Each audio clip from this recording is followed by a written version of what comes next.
Bismillahirrahmanirrahim. I am Waqas Ahmed. How are you? Today we are going to talk about innate immunity, immunology series part 2. आपको पता है कि जब भी हम ना लेक्चर स्टार्ट करते हैं तो प्रॉफिट मोहम्मद सल्लल्लाहु अलैहि वसल्लम की एक हदीस शरीफ पढ़ते हैं। प्रॉफिट मोहम्मद सल्लल्लाहु अलैहि वसल्लम ने फरमाया कि इल्म हासिल करो चाहे तुम्हें चीन जाना पड़े।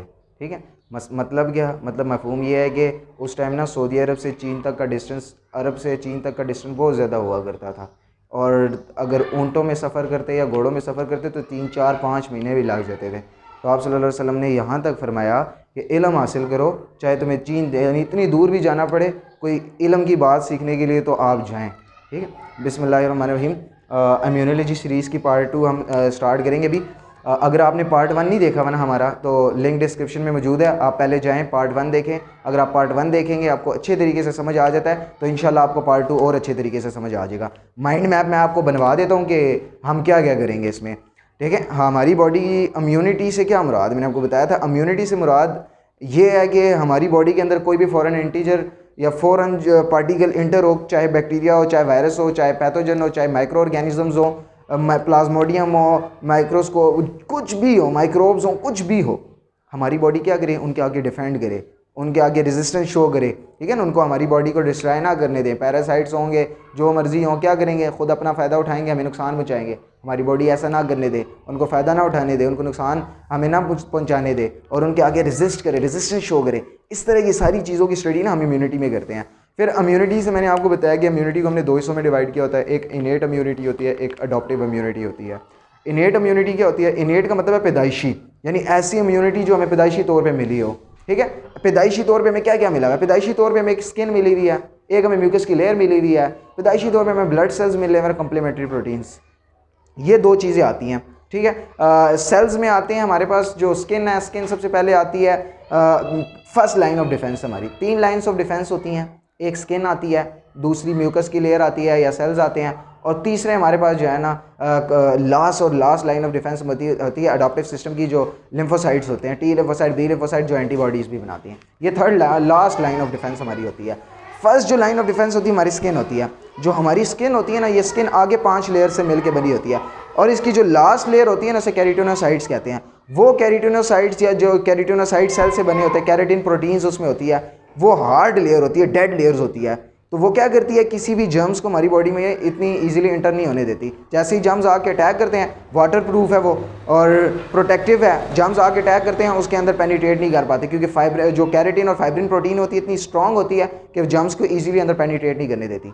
फिर आपको बताया था कि दूसरी कुछ ऐसी जगहें होती हैं जहाँ पे स्किन नहीं होती, जैसे आंखें हो गई, जैसे कान के अंदर वाला पोर्शन हो गया, जैसे नाक के अंदर वाला पोर्शन हो गया, इधर जो है ना हमारी स्किन नहीं होती। तो यहाँ पे भी प्रोटेक्टिव मैकेनिज्म्स होने चाहिए। या अगर कुछ पार्टिकल्स या जर्म्स वगैरह ना खाने के ज़रिए हमारे स्टमक के अंदर, बॉडी के अंदर इंटर हो गए, उनके लिए क्या मैकेनिज्म होगा? कोई नाक के अंदर इंटर हो गए हैं, नाक के ज़रिए ट्रैकिया के अंदर इंटर हो गए, उनका क्या मैकेनिज्म्स होगा? जो हमारी ट्रैकिया होती है ना, नाक के ज़रिए जैसे इंटर होते हैं, नाक में भी हमारे ना म्यूकस सिक्रेटिंग सेल्स होते हैं, वो उनको रोकने की प्रॉपर पूरी कोशिश करते हैं। उसके बाद अगर वो भी ना रोक पाए ना, तो अगर ट्रैकिया के अंदर चले जाते हैं तो ट्रैकिया में भी जो है ना म्यूकस सिक्रेटिंग सेल्स होते हैं, जो उनको इजीली कैप्चर कर लेते हैं और उनको जो है ना लंग्स तक पहुंचने ही नहीं देते। अगर वो खाने में चले जाएं हमारे बॉडी के अंदर, तो हमारे खाने के अंदर चले जाते हैं, स्टमक होता है, आपको पता है, स्टमक के अंदर HCl रिलीज होता है, हाइड्रोक्लोरिक एसिड। हाइड्रोक्लोरिक एसिड जो है ना उनको जला जला के मारता है, तपा के मारता है, इतनी आसानी से हमारी बॉडी के अंदर इंटर नहीं होने देता। उसके बाद क्या होता है, अगर हाइड्रोक्लोरिक एसिड को भी अल्लाह ना करे वो क्रॉस करके स्मॉल इंटेस्टाइन में चले जाते हैं, तो स्मॉल इंटेस्टाइन में बेसिक मीडियम होता है, वो भी और ज़्यादा स्ट्रॉन्ग है। ठीक है, ट्रिप्सिन रिलीज़ होते हैं, काफ़ी सारे एंजाइम्स रिलीज़ होते हैं, लाइपेज होता है जो उनको इजीली, और तीसरा वहाँ पे जो है ना उनको फूड की रिक्वायरमेंट्स भी इतनी आसानी से नहीं अवेलेबल होती। यानी अगर उन्होंने सेल्स में जाना है तो सेल्स के अंदर जो गैप्स होते हैं वो इतने छोटे होते हैं कि सेल्स के अंदर वो पेनिट्रेट ही नहीं कर पाते, तो वो इतनी जल्दी हमारी बॉडी के अंदर सर्वाइव नहीं कर पाते।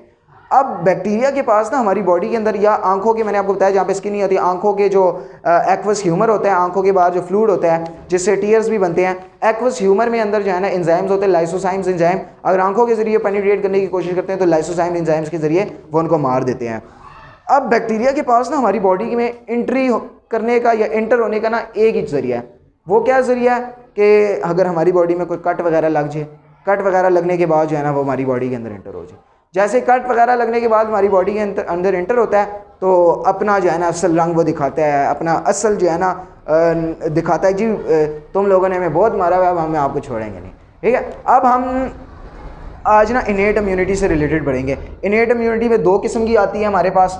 एक इनेट इम्यूनिटी में हमारे पास आती है एक सेलुलर लेवल पे, उसको हमने रेजिस्टेंस शो करनी है सेलुलर लेवल पे, और दूसरी हमारे पास होती है ह्यूमरल लेवल पे। ह्यूमरल एनाटॉमी भी इन्हें कहते हैं, ह्यूमरल इम्यूनिटी भी इसे कहते हैं।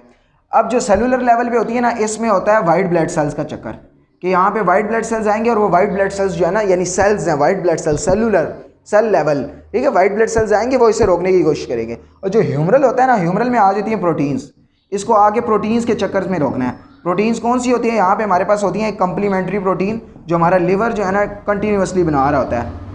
ये कंप्लीमेंट्री प्रोटीन्स होती हैं, वो कंप्लीमेंट्री प्रोटीन्स बैक्टीरिया वगैरह को रोक रही होती है जब वाइट ब्लड सेल्स फेल हो जाएं। वाइट ब्लड सेल्स पूरी लड़ने की कोशिश करें लेकिन वाइट ब्लड सेल्स से रोक ना पाए ना, फिर हमारे लिवर कंटिन्यूसली कंप्लीमेंट्री प्रोटीन्स बना रहता है। ये कंप्लीमेंट्री प्रोटीन्स क्या करते हैं, ये गोल सा चक्कर बना के ना पेंटाहेड्रिक फॉर्म तो जाके बैक्टीरिया के अंदर सुराख कर देती हैं। अब बैक्टीरिया के अंदर सुराख करने से क्या होता है, उसका सारा फ्लूइड बाहर आ जाता है। जैसे हमें गोली लग जाती है, हमारे अंदर सुराख हो जाता है, क्या होता है, हमारी बॉडी का सारा फ्लूइड बाहर आ जाता है, ब्लड वगैरह सारे बाहर आ जाते हैं, तो हम मर जाते हैं। इसीलिए ये क्या करती हैं, कंप्लीमेंट्री प्रोटीन्स बैक्टीरिया को जाके मार जाती हैं। कैसे मारती हैं, ये जाके बैक्टीरिया पे अटैक करती हैं, बैक्टीरिया पे अटैक करने के बाद उसमें सुराख कर देती हैं। दूसरा ये क्या करती हैं, बैक्टीरिया के ऊपर जाके अटैच हो जाती हैं। जैसे ही बैक्टीरिया के ऊपर ये अटैच होती हैं तो हमारे जो वाइट ब्लड सेल्स होते हैं ना, उनको ये दूर से नजर आ जाती है, यार ये कंप्लीमेंट्री प्रोटीन बैक्टीरिया के ऊपर बैठा हुआ है, फ़ौरन वो जाके मैक्रोफेजेस और न्यूट्रोफिल्स को जाके खा जाते हैं। तो ये कंप्लीमेंट्री प्रोटीन्स का भी बड़ा फायदा होता है, ये हमारे पास इनेट इम्यूनिटी में आता है। आज हम कंप्लीमेंट्री प्रोटीन से रिलेटेड नहीं पढ़ेंगे, आज हम सिर्फ जो है ना वाइट ब्लड सेल्स से रिलेटेड पढ़ेंगे कि वाइट ब्लड सेल्स किस तरह जो है ना इनेट इम्यूनिटी में अपना फंक्शन परफॉर्म करते हैं। इनेट का आपको पहले ही बता दिया कि इनेट से मतलब ये है कि पैदाइशी तौर पे ये सारा काम, ये सारी चीज़ें हमारी बॉडी के अंदर पैदाइशी तौर पे होती हैं। स्किन से रिलेटेड नहीं पढ़ना, म्यूकस से रिलेटेड आज हमने, क्योंकि म्यूकस को क्रॉस करके, स्किन को क्रॉस करके बैक्टीरिया हमारी बॉडी के अंदर घुस गया, उसके बाद ये क्या क्या परफॉर्म करेगा। ठीक है, अब ये हमारे पास है बैक्टीरिया, मिसाल के तौर पे ये हमारे पास स्किन थी, इस स्किन को पेनिट्रेट करने के बाद हमें स्किन पे कोई कट वगैरह लगा और यहाँ से बैक्टीरिया हमारी बॉडी के अंदर एंटर हो गया। ये कोई भी किसी किस्म का भी बैक्टीरिया है, क्या ये ग्राम पॉजिटिव बैक्टीरिया भी हो सकता है, ग्राम नेगेटिव बैक्टीरिया भी हो सकता है। ग्राम पॉजिटिव और ग्राम नेगेटिव में ये सिर्फ ये फर्क होता है कि ग्राम नेगेटिव जो बैक्टीरिया होता है ना, उसके बाहर लिपोपॉलीसेकेराइड्स की लेयर होती है, और जो ग्राम पॉजिटिव बैक्टीरिया होता है उसके बाहर लिपोपॉलीसेकेराइड्स की लेयर नहीं होती। बस अगर हम ये देख लेते हैं कि मिसाल के तौर पर ये ग्राम नेगेटिव बैक्टीरिया है, यानी ये ग्राम नेगेटिव बैक्टीरिया है, तो उसके बाहर क्या होगी बैक्टीरिया, ये ग्राम नेगेटिव बैक्टीरिया, तो उसके बाहर ये क्या है, ये रेड कलर की क्या है, लिपोपॉलीसेकेराइड की लेयर है। अब यही लिपोपॉलीसेकेराइड्स की जो लेयर होती है ना, ये लिपोपॉलीसेकेराइड की लेयर इनके लिए फ़ायदेमंद होती है बहुत ज़्यादा, लेकिन यही लिपोपॉलीसेकेराइड की लेयर इन बैक्टीरिया को मरवा भी देती है जब ये हमारी बॉडी के अंदर एंटर होते हैं।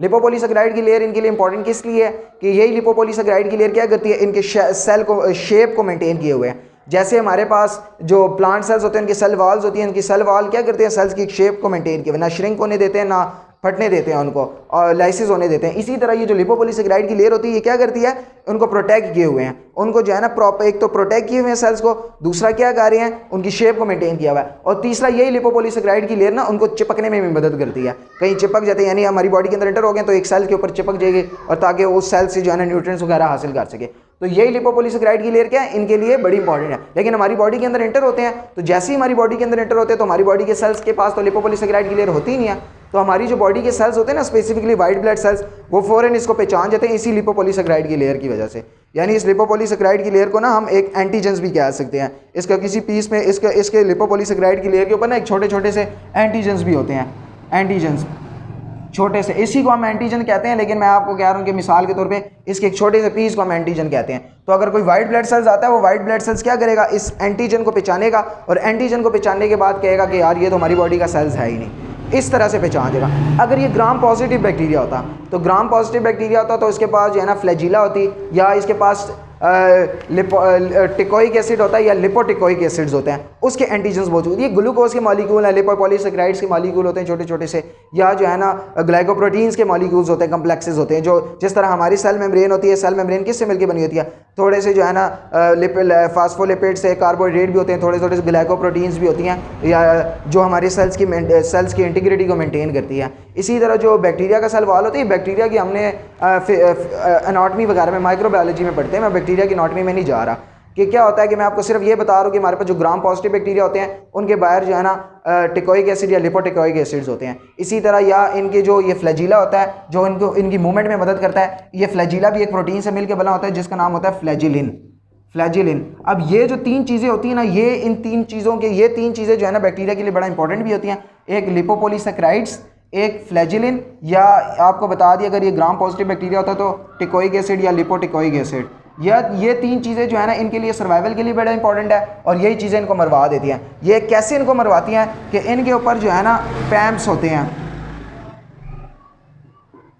Pathogen associated molecular patterns. Pathogen associated molecular pattern क्या होते हैं इनके ऊपर? पैथोजन एसोसिएटेड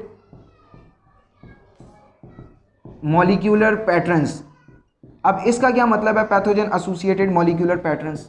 इसका मतलब ये है कि देखें अगर बैक्टीरिया हमारी बॉडी के अंदर इंटर हो गया है तो बैक्टीरिया भी क्या है? सेल है एक। वायरस हमारी बॉडी के अंदर इंटर हो गया, वायरस तो सॉरी सेल नहीं है, या कोई और माइक्रो ऑर्गेनिज्म हमारी बॉडी के अंदर इंटर हो गया, वो भी क्या है? सेल्स हैं। और हमारी अपनी बॉडी के जो सेल्स होते हैं वो भी क्या है? सेल्स हैं, स्किन सेल्स, उसके अलावा जो टिश्यू सेल्स हैं वो सारे टिश्यूज से मिलकर बने सेल्स हैं। तो हमारे जो वाइट ब्लड सेल्स है वो पहचानेंगे कैसे कि यार ये हमारी बॉडी के सेल है, ये कि बाहर से बैक्टीरिया आया हुआ है या नुकसान पहुंचाने आया है, या उनकी बॉडी का सेल है या बाहर बैक्टीरिया का सेल है? वो कैसे पहचानेंगे? उनको डिफ्रेंशिएट करना है ताकि वो क्या करें? उनको मार दे और अपने बॉडी के सेल्स को ना मारे, अपनी बॉडी के सेल्स के खिलाफ एंटीबॉडीज़ ना बनवा दे। अब वो इस तरह पहचानते हैं कि ये बैक्टीरिया की जो लिपोपोलीसैकेराइड है या टिकोइक एसिड है या फ्लैजिलिन है ना, इनको हम कहते हैं पैम्स, पैथोजन एसोसिएटेड मॉलिक्यूलर पैटर्न्स। यानी एक ऐसे पैटर्न्स हैं जो बैक्टीरिया के सेल्स पे तो होंगे लेकिन हमारी बॉडी के सेल्स पे नहीं होंगे। तो हमारे सेल्स जो होते हैं ना, जैसे ही वाइट ब्लड सेल्स इधर आते हैं करीब, तो वाइट ब्लड सेल्स के ऊपर जो है ना एक पैटर्न होता है जिन्हें कहते हैं या रिसेप्टर होता है, पैथोजन रिकॉग्नाइजेशन रिसेप्टर। कोई भी वाइट ब्लड सेल्स था मिसाल के तौर पे हमारे पास यहाँ पे आ गया, मैं इनको मिटा देता हूँ, ये फ्लैजिलिन को मिटा देता हूँ, लिपोपोलीसैकेराइड को। मिसाल के तौर पे हमारे पास कोई वाइट ब्लड सेल्स था या मैस सेल्स है, ये मिसाल के तौर पे एक मैस सेल है। इस मैस सेल के ऊपर ना डिफरेंट टाइप्स के रिसेप्टर मौजूद होते हैं। इस रिसेप्टर को हम कहते हैं पैथोजन रिकॉग्नाइजेशन रिसेप्टर, यानी ऐसा रिसेप्टर जो पैथोजन को रिकॉग्नाइज करे।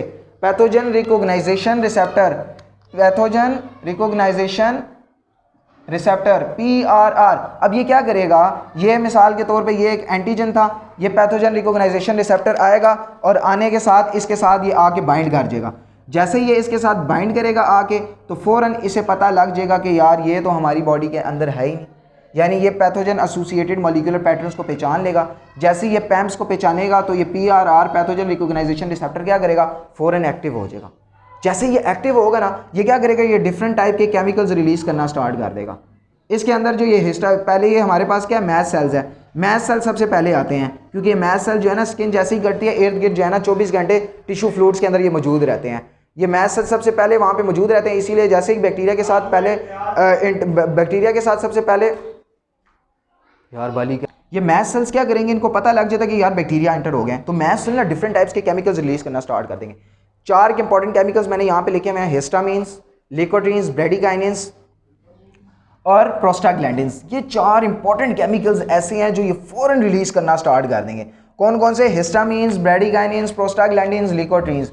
ये 4 इंपॉर्टेंट केमिकल्स। इसके अलावा ये ATPs भी रिलीज करते हैं, सब्सटेंस P भी रिलीज करते हैं, और भी काफ़ी सारे केमिकल्स होते हैं, ये सारे रिलीज करना स्टार्ट कर देंगे। हिस्टामिन्स को भी, लिकोट्रीन्स को भी। हिस्टामिन्स क्या करेंगे? ये एलर्जिक रिस्पांस जनरेट करना स्टार्ट कर देगी। और ये जो ब्रेडिकाइनिन्स और लिकोट्रीन्स होती हैं, ब्रेडिकाइनिन्स क्या करेगी? दूसरे बैक्टीरियाज को या दूसरे जो वाइट ब्लड सेल्स होते हैं उनको बुलाना स्टार्ट कर देगी। और लिकोट्रीन्स क्या करेगी? ये भी जो है ना दूसरे वाइट ब्लड सेल्स को एक्टिव करने में मदद करती है, वैसोडाइलेशन में भी मदद करती है। और प्रोस्टाग्लैंडिन स्पेसिफिकली जो पेन से रिलेटेड परसेप्शन होता है, जैसे कट वगैरह लगता है तो जो पेन होता है वो प्रोस्टाग्लैंडिन की वजह से होता है। तो ये क्या करेगी? मैस सेल्स फौरन, ये मैस सेल्स था हमारे पास, मैस सेल्स ने इनको क्या किया? पहचाना।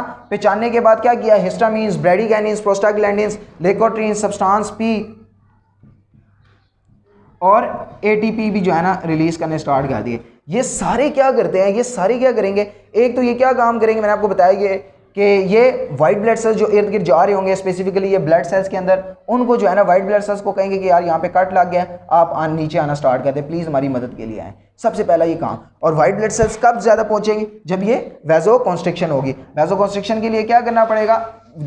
ये जो ब्लड की कैपिलरीज है इसे डायलेट करवाना पड़ेगा। जब ब्लड की कैपिलरी है ये डायलेट होगी तो यहाँ पे ज़ाहिर सी बात है ये सारी चीज़ें आना स्टार्ट हो जाएंगी। अभी तक हमने क्या पढ़ा कि मैस्ट सेल्स है, मैस्ट सेल्स इसका कॉन्टैक्ट में हुए हैं और मैस्ट सेल ने क्या किया, काफ़ी सारी चीज़ें रिलीज़ कर दी गया। काफ़ी सारी चीज़ें कौन सी हैं, प्रोस्टाग्लैंडिन थी, ब्रैडीकाइनिन थी, ल्यूकोट्रीन्स थी, ये सारी चीज़ें थी। मैं आपको मोटा मोटा बता देता हूँ, इसकी आगे जो है ना जाने की ज़रूरत तो नहीं है, लेकिन मैं आपको फिर भी बता देता हूँ आपके कंसेप्ट के लिए। ये प्रोस्टाग्लैंडिन और ल्यूकोट्रीन्स कैसे रिलीज़ होता है। जो मैस्ट सेल्स होते हैं ना, इन मैस्ट सेल्स किससे मिलकर बने होते हैं, सेल मेम्ब्रेन भी होती होगी। सेल मेम्ब्रेन किससे मिलकर बनी होती है, फास्फोलिपिड से मिलकर बनी होती है। वो फास्फोलिपिड्स जब ये मैस्ट सेल्स के साथ कॉन्टैक्ट में करते हैं तो मैस्ट सेल भी डिस्ट्रॉय होते हैं, जाहिर सी बात है। जैसे ही मैस्ट सेल डिस्ट्रॉय होते हैं ना, तो मैस्ट सेल की फास्फोलिपिड भी डिस्ट्रॉय हो जाती है। तो मैस्ट सेल्स की जो साइटोप्लाज्म होता है उसमें अंदर एक एंजाइम होता है, वो जो है ना फास्फोलाइपेज A2 नाम है। यानी मैस्ट सेल की जो सेल मेम्ब्रेन थी वो फास्फोलिपिड से मिलकर बनी हुई थी।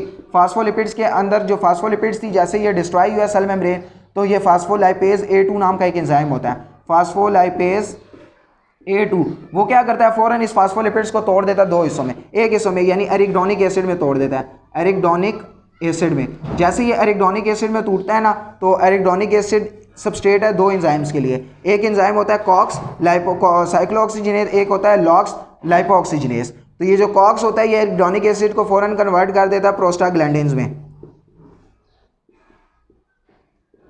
और ये जो लॉक्स होता है ये ल्यूकोट्रीन्स में कन्वर्ट कर देता है इन्हें। अब यही वाले जो प्रोस्टाग्लैंडिन्स है और ल्यूकोट्रीन्स है ये हैं, ठीक है। और ये ब्रैडीकाइनिन्स होता है, यहाँ पे जो है ना फैक्टर 8 होता है, फैक्टर 12 प्रोटीन्स होती है। ब्रैडीकाइनिन जो है ना फैक्टर 12 प्रोटीन से मिलके बनती है। कैसे बनती है उसके डिटेल में आपको जाने की जरूरत नहीं है। आप सिर्फ ये कहें कि आपके पास जो है ना मैस्ट सेल्स होता है और मैस्ट सेल सबसे पहले कॉन्टैक्ट में होता है उनके साथ। जैसे मैस्ट सेल उनके साथ कॉन्टैक्ट में होता है तो मैस्ट सेल क्या करता है, मैस्ट सेल की सेल मेम्ब्रेन डैमेज होती है। सेल मेम्ब्रेन डैमेज होने की वजह से उसके ऊपर जो सेल मेम्ब्रेन के साइटोप्लाज्म के अंदर एंजाइम होता है जिसका नाम होता है फास्फोलाइपेज A2, वो उसकी सेल मेम्ब्रेन के फास्फोलिपिड्स को एकदम एरिकडोनिक एसिड में तोड़ देता है। एरिकडोनिक एसिड फिर लाइपोऑक्सीजिनेज और साइक्लोऑक्सीजिनेज उस पर वर्कआउट करते हैं और उसे प्रोस्टाग्लैंडिन्स और ल्यूकोट्रीन्स में कन्वर्ट कर देते हैं। ये सारा कुछ अभी तक हमारे पास हुआ है, ठीक है। अब ये जो हिस्टामीन है, ब्रैडीकाइनिन्स है, प्रोस्टाग्लैंडिन और ल्यूकोट्रीन्स है, ये क्या करेंगे, इनके दो काम होते हैं। एक काम इनका ये होगा कि ये क्या करेंगे, ये जो ब्लड वेसल्स जा रही है इसको डायलेट करवाएं।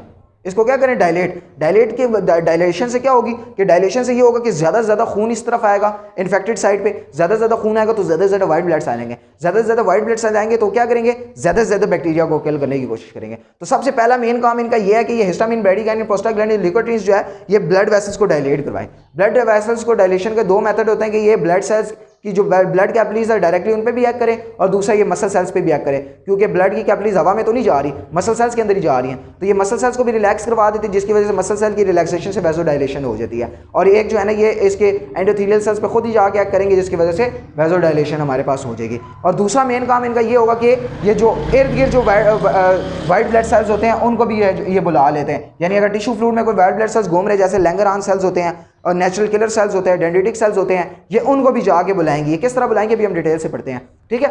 सबसे पहले काम इन्होंने क्या किया, ये जो हिस्टामीन है, ब्रैडीकाइनिन है, प्रोस्टाग्लैंडिन है, ल्यूकोट्रीन्स है, ये क्या करेंगी, ये जाएंगी इस एंडोथेलियल सेल्स पे जाके एक्ट करेंगी।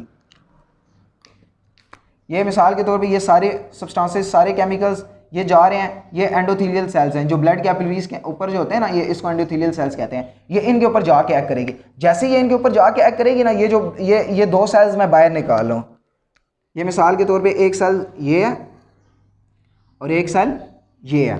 अब जैसे ही इन पे जाके एक्ट करेगी ना, इन सेल्स के अंदर जो है ना एक स्पेसिफिकली जो है ना हमारे पास ग्रेन्यूल्स मिल के बने हुए होते हैं, छोटे छोटे पैकेट्स, उनके अंदर छोटे छोटे ग्रेन्यूल्स होते हैं, यानी छोटे छोटे से पैकेट पहले से ही जो है ना इनके अंदर बने हुए होते हैं। अब जैसे ही ये प्रोस्टाग्लैंडिन, ल्यूकोट्रीन्स और ये सारी चीज़ें जाके इन पे एक्ट करती हैं ना, इनके ये जो ग्रेन्यूल्स होते हैं ये ऊपर सरफेस पे आ जाते हैं। मिसाल के तौर पे यूं यूं यूं जिस तरह कंघी होती है उस तरह ये इधर सरफेस पे आ जाएंगे। अब ये जो ग्रेन्यूल्स होते हैं इनका नाम होता है वाइबो प्ले बॉडीज़। और जैसे ये वाइबो प्ले बॉडीज सरफेस पे आती है फिर इनको हम कहते हैं पी सिलेक्टेंस।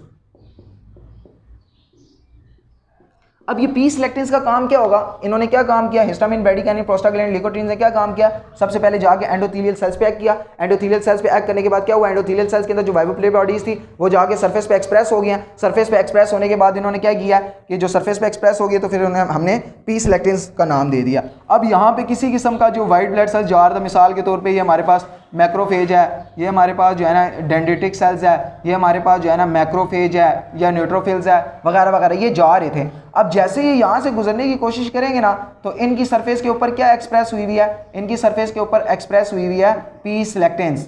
अब ये पी सिलेक्टिन्स क्या करेंगी, ये कैच का काम करेंगी। जैसे व्हाइट ब्लड सेल जा रहा होगा एकदम उनको कैच कर लेंगे और इनको नीचे फेंकेगी। जैसे व्हाइट ब्लड सेल जा रहा होगा उनको कैच कर लेंगे, उनको नीचे फेंकने की कोशिश करेंगे, ताकि व्हाइट ब्लड सेल्स क्या करें, यहाँ से गुजर ना जाए। और यहाँ से गुजरने के बाद यहाँ से गुजर जाएंगे तो फायदा क्या है, हमने व्हाइट ब्लड सेल्स को नीचे फेंकना है इंजरी वाली साइड में। और दूसरा इनका मेन काम क्या होगा, दूसरा मेन काम ये होगा कि ये क्या करेंगी, वैसोडाइलेशन की वजह से क्या होगा, मिसाल के तौर पे ये हमारे पास ये दो सेल हैं, अगर इन्होंने क्या किया, इनको वैसोडाइलेट कर दिया यानी खोल दिया। जैसे वैसोडाइलेट किया इनके दरमियान क्या करेंगी, स्पेसेस बन जाएंगी।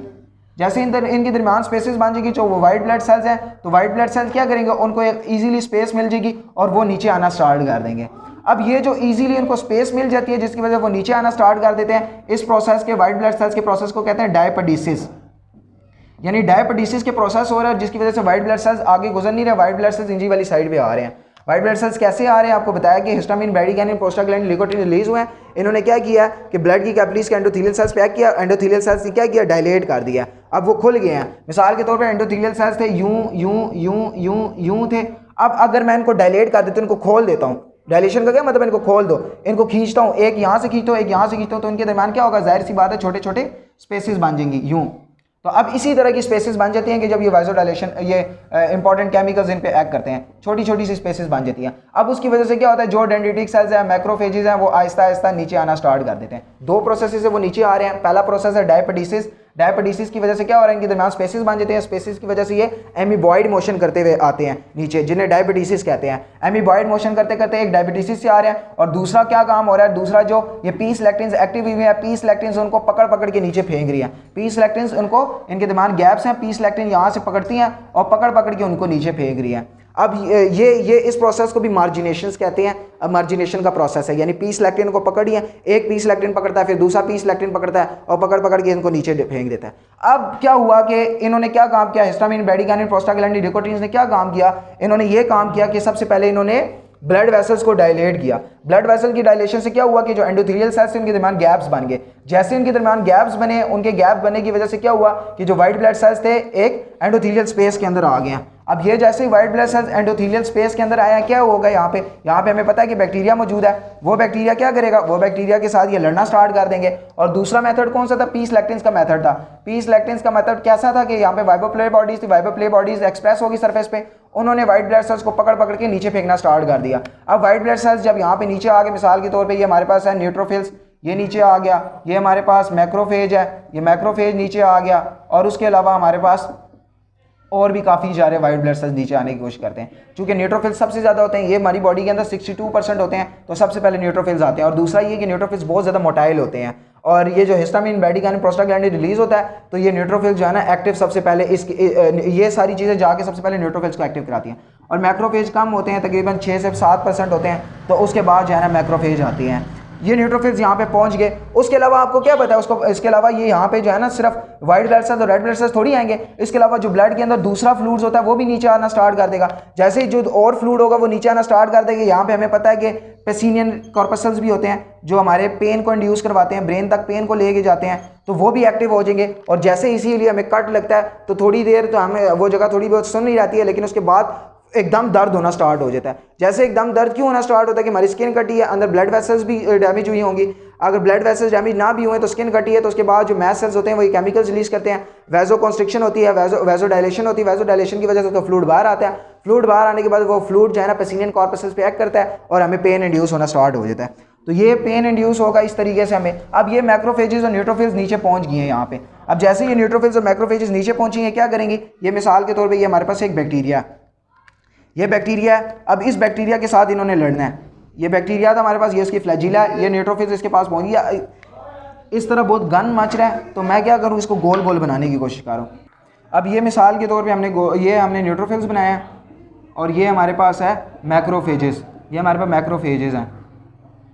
न्यूट्रोफिल्स का जो है ना यूँ मल्टीलोब्यूल्ड न्यूक्लियस होता है और मैक्रोफेजेस ये है मिसाल के तौर पर। अब ये आगे, ये दोनों आगे, ये क्या करेंगे, इनके साथ लड़ना स्टार्ट कर देंगे।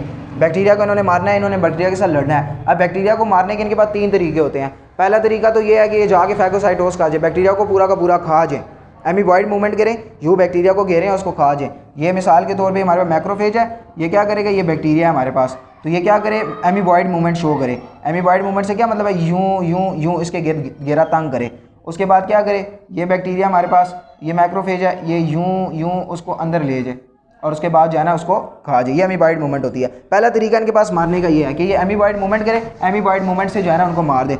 दूसरा तरीका ये होता है कि ये ऑक्सीडेटिव बर्निंग करे। ऑक्सीडेटिव बर्निंग कैसे करेंगे, इनके पास होता है हाइड्रोजन, हाइड्रोजन को ऑक्सीजन के साथ मिलाते हैं, H2 होता है, ये ऑक्सीजन के साथ मिलाते हैं तो ये H2O2 बनाते हैं और उनके पास नेगेटिव साइन होता है और इस H2O2 को आगे जो है ना HClO में तोड़ते हैं, ठीक है, यानी हाइपोक्लोरस एसिड उससे बनवाते हैं। वो हाइपोक्लोरस एसिड जो है ना जाके बैक्टीरिया को जला के मार देता है। दूसरा मेथड ये है। तीसरा मेथड ये होता है कि जिस तरह वो जो स्पाइडरमैन होता है ना, जाला फेंकता है, जाला फेंकने के बाद चीज़ को करीब लेके आता है, ठीक है, जो इसी तरह ये क्या करते हैं, जो अपना डीएनए होता है ना, डीएनए भी क्या थ्रेडिंग मटेरियल है, उसको एकदम बाहर निकाल के फेंकते हैं और उससे बैक्टीरिया को खींच के लेके आते हैं। जैसे उसको खींच के लेके आते हैं उसके बाद उसे फैगोसाइटोज करके खा जाते हैं। 3 मेथड है इनके पास। तो ये क्या करते हैं, बैक्टीरिया को फ़ौरन जो है ना तोड़ मोड़ के जो है ना खाना स्टार्ट कर देते हैं। ये न्यूट्रोफिल और मैक्रोफेजेस होते हैं ना, ये करते हैं।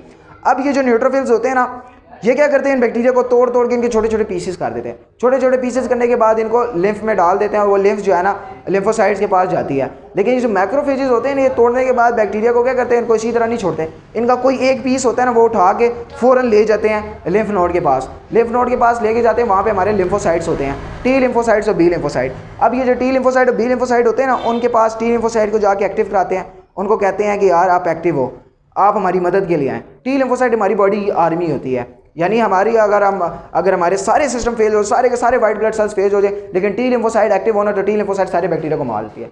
वो टी लिम्फोसाइट जैसे ही एक्टिव होते हैं वो जाके बी लिम्फोसाइट को एक्टिव कराते हैं। वो बी लिम्फोसाइट फिर एंटीबॉडीज़ बनाती है और वो एंटीबॉडीज़ आके इनकी जरासीमों के खिलाफ एक्ट करती है। एक बी लिम्फोसाइट 1 मिनट में तकरीबन 10 लाख एंटीबॉडीज़ बनाता है। 10 लाख, खुद सोच लें आप कितनी ज़्यादा एंटीबॉडीज़ वो बनाता है। तो अगर 10 मिनट अगर वो एंटीबॉडीज़ बनाता रहे तो तकरीबन 1 करोड़ से ज़्यादा एंटीबॉडीज़ बना लिया। तो 1 करोड़ से ज़्यादा बैक्टीरिया तो होते नहीं है, और एक एक एंटीबॉडी जाके एक बैक्टीरिया को मारना स्टार्ट कर दे तो बैक्टीरिया क्या होगा, आधे घंटे में ख़त्म हो जाएंगे सारे। तो हमारे जो लिम्फोसाइट होते हैं इनको एक्टिव कराना बड़ा सख्त इंपॉर्टेंट होता है। लेकिन सबसे पहला काम इनेट इम्यूनिटी से रिलेटेड होता है कि न्यूट्रोफिल्स और मैक्रोफिल्स 24 घंटे जाके जो है ना लिम्फोसाइट्स को एक्टिव नहीं करा सकते। उसकी वजह यह है कि हम 24 घंटे जो है ना बैक्टीरिया हमारी बॉडी के अंदर एंटर हो रहे हैं, वायरस हमारी बॉडी के अंदर एंटर हो रहे हैं। तो ये क्या कर रही है, वाइट ब्लड से जो मैक्रोफेजेस और न्यूट्रोफिल्स है कि उनके साथ खुद ब खुद लड़ रहे हैं और उनके साथ जो है ना कॉन्टैक्ट में है।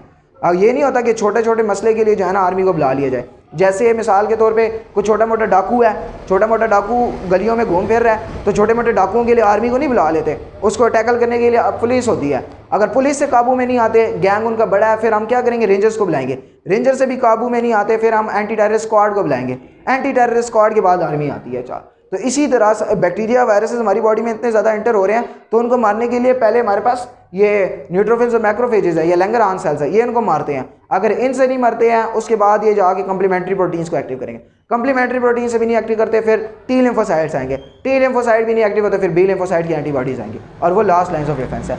ये आपको बता दिया है कि इन्होंने क्या किया, ये न्यूट्रोफिल्स और मैक्रोफेजेस आए, इन्होंने इसको मारना स्टार्ट कर दिया। अब ये मारते मारते क्या करेंगे, अगर ये जो न्यूट्रोफिल्स होते हैं, मैंने आपको बताया मिसाल के तौर पर ये इस बैक्टीरिया को मार के छोटे छोटे पीसेस में कन्वर्ट कर देता है। अब ये जो छोटे छोटे पीसेस होंगे ना, इसे लिम्फ में डाल देगा और वो लिम्फ जो है ना इसे उठा के ले जाएगा लिम्फ नोड के पास।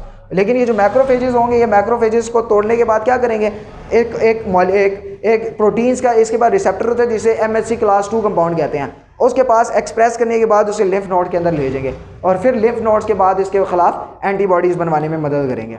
अभी तक हमने क्या क्या पढ़ा, आपको दोबारा बता देते हैं। इन सारे प्रोसेस को हम इन्फ्लेमेशन भी कहते हैं। हमारी बॉडी के अंदर क्या था, कट वगैरह लगा, कट वगैरह लड़ने के बाद क्या हुआ, हमारी बॉडी के अंदर बैक्टीरिया एंटर हो गए। अभी तक जो है ना हमने बैक्टीरिया से रिलेटेड पढ़ा, वायरस से रिलेटेड हम एक्स्ट्रा वीडियो में पढ़ेंगे। या वायरस की जो है ना फिजियोलॉजी नहीं थी। बैक्टीरिया हमारी बॉडी के अंदर एंटर हुआ, बैक्टीरिया हमारी बॉडी के अंदर एंटर हुआ तो बैक्टीरिया सबसे पहले मैस्ट सेल्स के साथ कॉन्टैक्ट में आया। मैस्ट सेल्स क्या थी, मैस्ट सेल्स के ऊपर रिसेप्टर थे। मैस्ट सेल्स जो है ना उनके साथ लड़ना मैस्ट सेल ने स्टार्ट कर दिया।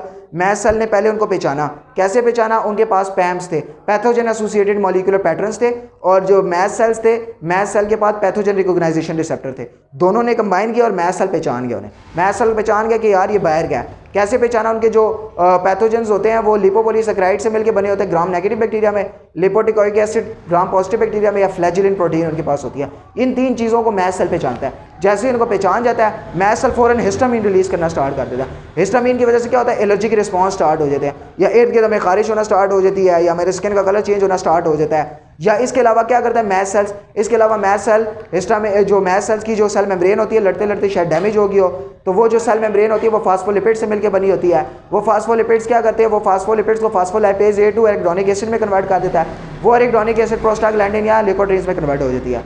अब ये मुख्तलिफ किस्म के केमिकल्स हमारी बॉडी में बन जाते हैं। अब ये प्रोस्टाग्लैंडिन, लिकोट्रीन्स, ब्रेडिकाइनिन्स, ये सारा काम क्या करते हैं, ये सारे जाके पहले ब्लड वेसल्स पैक करते हैं। ब्लड वेसल्स पैक करने के बाद ब्लड वेसल्स के जो एंडोथेलियल सेल्स होते हैं उनके बाद जो वेबोप्ले बॉडीज होती हैं उनको एक्टिव करा देते हैं और उनसे पी सेलेक्टिन्स बनवा देते हैं, और उसके अलावा एंडोथेलियल सेल्स के दरमियान गैप्स बनवा देते हैं। उसकी वजह से क्या होता है कि हमारे पास जो वाइट ब्लड सेल्स होते हैं वो डायबिटीज़ की वजह से नीचे आ जाते हैं, और मार्जिनेशन की वजह से ये पी सेलेक्टिन्स को कैच करते करते नीचे फेंक देते हैं। अब ये जब दोनों वाइट ब्लड सेल्स नीचे फेंकते हैं तो वाइट ब्लड सेल्स नीचे आना स्टार्ट हो जाते हैं। जैसे ही white blood cells infected area में पहुंचेंगे तो वहाँ पे क्या होगा, बैक्टीरियाज होगा, वो बैक्टीरिया के साथ लड़ना स्टार्ट कर देंगे। बैक्टीरिया के साथ 3 तरीकों से वो बैक्टीरिया को मारते हैं। पहला तरीका ये है कि मैक्रोफेजेस क्या कर देंगे, न्यूट्रोफेज उनको खाना स्टार्ट कर देंगे, उनको खा जाएंगे पूरा को पूरा एम्बीबॉइड मूवमेंट के जरिए। दूसरा मेन काम क्या होगा कि जिस तरह मैंने आपको बताया स्पाइडरमैन जाला फेंकता है, इसी तरह अपने डीएनए का थ्रेड निकाल के बाहर फेंकेंगे, उनको करीब लेके आएंगे और उसके बाद जो है ना उनको खा जाएंगे।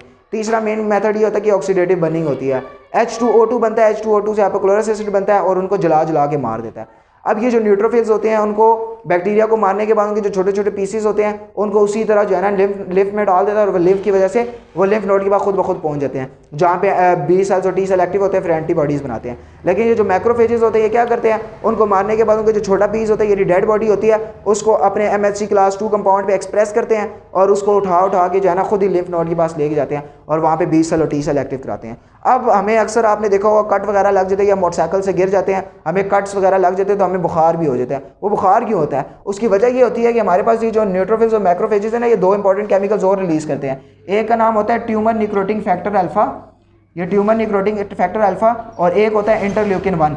ये 2 इंपॉर्टेंट केमिकल्स ऐसे होते हैं, यहाँ पे मैं लिख देता हूँ tumour necrotising factor, tumour necrotising factor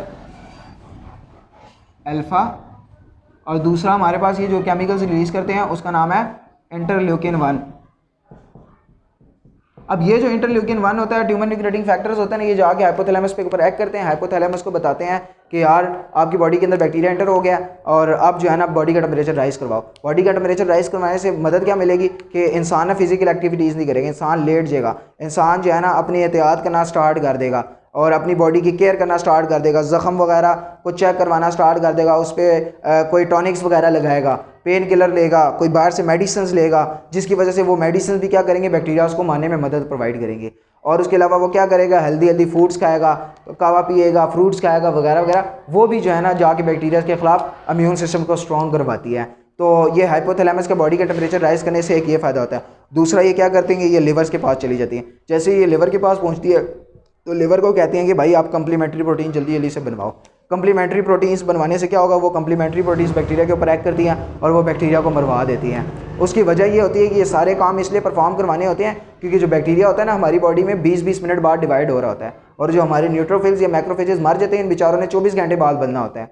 तो अगर मिसाल के तौर पे हमारी बॉडी के अंदर 20 lakh bacteria at a time enter हुआ है तो 20 लाख 2 मिनट बाद 20 मिनट बाद डिवाइड होकर 40 लाख हो जाएगा। 40 लाख 80 लाख, 80 लाख से फिर 1 करोड़ 60 लाख, मतलब बढ़ते ही जाएंगे, हर 20-20 मिनट बाद बढ़ते जा रहे हैं। तो हमारे वाइट ब्लड सेल्स कितने बैक्टीरिया को 10-20 मिनट में मार लेंगे। 20 लाख एंटर हुए हैं तो 20 मिनट में हमारे वाइट ब्लड सेल्स मुश्किल से 1 लाख 2 लाख मार लेंगे। 18 लाख तो बच गए ना, वो तो डिवाइड होते रहेंगे। तो अगर वो डिवाइड होते हैं और हमारी बॉडी के अंदर इतने ज़्यादा वो तो क्या करेंगे, नुकसान पहुँचाएंगे हमारी बॉडी में। ठीक, तो बैक्टीरिया आपने खुद ही देख लिया कि बेचारे को कितनी मुश्किल होती है, हमारी बॉडी के अंदर इतनी आसानी से नहीं पहुंच जाता। पहले वो मैस्ट सेल से टकराएगा, उसके जो केमिकल्स हैं उनको टॉलरेट करेगा, वाइट ब्लड सेल से लड़ता है, न्यूट्रोफिल्स, मैक्रोफेजेस, इसके अलावा डेंड्रिटिक सेल्स होते हैं उनसे लड़ेगा, उनको मारने के बाद जो है ना जाके कहीं सर्वाइव करेगा, उसके बाद अपनी फूड्स के लिए लड़ेगा, सारा कुछ करेगा।